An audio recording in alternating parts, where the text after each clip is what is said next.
Time flies when you're having fun. We're changing history.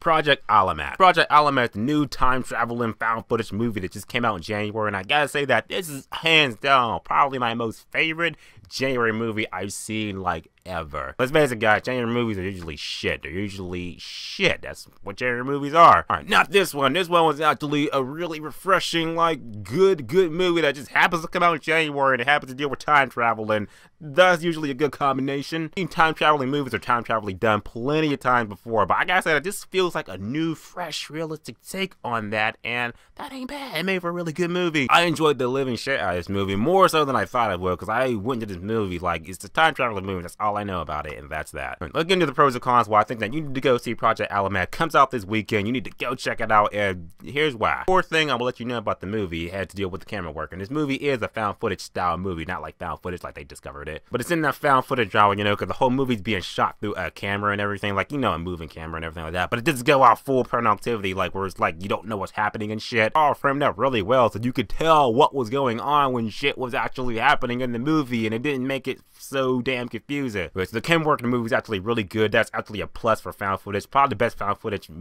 genre style of this movie I've ever seen so far, so plus on that. Next, the plot of the movie. Touch on the plot real quick. Pretty much you got my man David, I don't know his last name, don't know the actor's name, but yeah, his name is David. He's trying to get into MIT. He's a really smart dude, whatever. In the beginning of the movie, he made this, like, I don't know what it was, type of hover helicopter thing or whatever, and he was controlling it with his hands and shit, like Magneto or whatever. That shit was awesome. He's trying to get into MIT, but of course he doesn't get into it, and his mom had to sell the house, and it's a whole bunch of, it's a downward spiral from there that just pretty much shows that, yeah, this dude has all the reasons to go back in time and get his life back together. But where could he find a time machine to do that? Where could he do that? Oh, it's in his basement. That's where the plot puts it. That's the plot. Put the time machine in his basement. But they don't know it's a time machine. As a matter of fact, it doesn't even come across as a time machine. They actually have to put it together, him and his smart ass friends and shit. But the friends are actually cool too. I liked all the characters in this movie. They actually all felt like genuine teenagers who would actually act if they found a time machine in their basement one day. Time machine itself, when they put it together, it doesn't look like a time machine that you see, like, you know, in cartoons and shit. It doesn't look like that at all. There's a realistic take on this, so when they were building it or whatever, they were building it,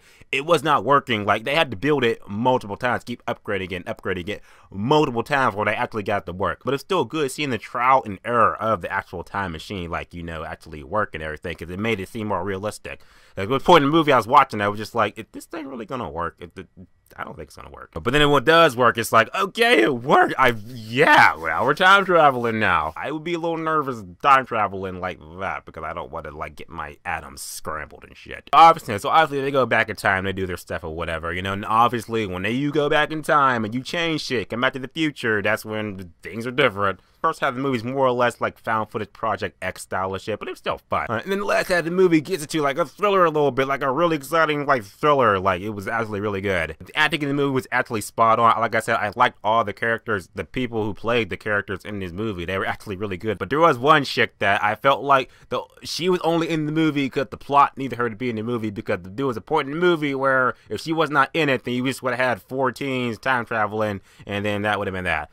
She was pretty much in the movie for one character to do one thing, so he could end up doing this thing, and that leads to the climax of the movie, and that's how it goes out. There was a point in the movie that the main chick went back in time, whatever. She wanted to go make a bully eat shit, 'cause she was just fucking with her or whatever. The drop on the bully just goes boom, just like messes her shit up, and the bully's like, oh, where'd you come from? You were just back there. She just replies, I'm everywhere, bitch. That actually made me laugh out loud. Like, that was a sweet lie. If I went back in time to make a bully eat shit, I'd say that too. I'm everywhere, bitch. Only cons I gotta say about the movie is that probably the plot's not too original, because like I said, you've seen time traveling done before, so you probably know how this movie's going to go. And there's a point in the movie where you're like, you know how the movie's gonna end. What I'm trying to say, guys, is that Project Almanac is, if I'm saying this right, is a good movie. I love the shit out of it. The acting was really great. I did enjoy it. Time travel was awesome. It just go to show that when you time travel and shit, just, you know, things are gonna happen. This is the highest rating I've ever given a January movie, so I'm going to say that Project Almanac gets an 8 out of 10, which is definitely worth seeing at full admission. It's a Saturday night, go see this at 9 o'clock or whatever with your friends. You'll walk out of the movie like, that was a good ass movie. I liked it, and if I time traveled, I wouldn't do that shit. I wouldn't. I would do something small, like win the lottery, and then that be that. I wouldn't want to go back in time and invent Google or something, and then come back to the future where it's like, I'm the president of Google, but the machines have taken over and shit. Project Almanac, are you going to see it this weekend? If you did see it, what do you think about it? What do you think? Put in the comment section, let me know. And would you time travel? If you would time travel, how far back would you go? What would you change in your life? Would you do something different? What would you do? Whatever you want to do, put in the comment section. Also, let's just talk about this, because that's how it goes down on my channel. Remember, guys, subscribe. Until next time.